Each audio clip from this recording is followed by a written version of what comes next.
An excerpt of Spice and Wolf, Volume 1, written by Isuna Hasekura, translated by Paul Starr, and read by Maxwell Shear.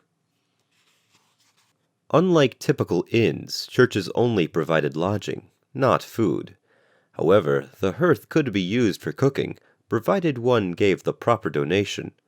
Lawrence did so and placed 5 potatoes into a pot to boil. Naturally, the firewood for cooking had to be purchased as well. It would take time for the water to boil, so Lawrence threshed the wheat that housed Holo and found an unused leather pouch to keep it in. Remembering that she had said she wanted to keep it around her neck, Lawrence took a leather strap and attended to the hearth. Altogether, the potatoes, firewood, pouch, and strap came to a significant cost, so he mused over how much to charge her as he brought the potatoes back to the room. Because his hands were full, Lawrence couldn't knock on the door, but Holo's sensitive wolf ears could identify his footfalls. When he entered the room, however, her back was turned to him as she sat on the bed, combing her tail fur.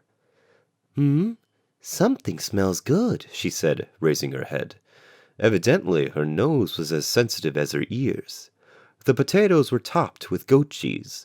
Lawrence would never have indulged in such a luxury had he been alone, but now that he was in a party of 2, he decided to be generous. Holo's happy reaction made it entirely worthwhile. Lawrence set the potatoes on the table beside the bed, and Holo immediately reached out to help herself. Just before she could grab a potato, Lawrence tossed the pouch full of wheat to her. What? Oh, the wheat. And here's a strap, so you can work out a way to hang it around your neck.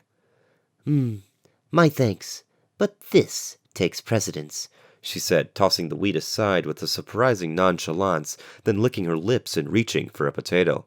Apparently, eating was a priority for Holo.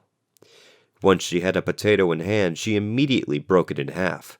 Her face fairly glowed with delight at the steam that rose from the food. With her tail wagging back and forth, she looked undeniably canine, but Lawrence was sure that if he pointed it out, she'd be irritated, so he said nothing. So wolves find potatoes delicious, do they? Aye. It is not as though we wolves eat meat year-round. We eat tender buds from trees. We eat fish, and the crops that humans raise are better still than tree buds. Also, I rather like the human habit of putting meat and vegetables to a fire. It is said that a cat's tongue cannot stand hot food, but wolves did not appear to have this problem.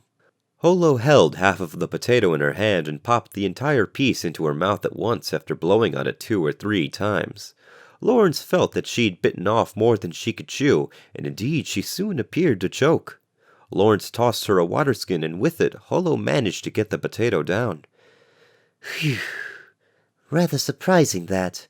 Human throats are so narrow, it's rather inconvenient. Wolves swallow things whole, right? Well, we lack this, so we cannot chew at our leisure. Holo pulled at the edge of her lips. Presumably she was talking about her cheeks. But I've choked on potatoes in the past, it's true. Oh. I suppose potatoes and I are ill-fated. Lawrence resisted telling her that it was her gluttony that boded ill, not potatoes.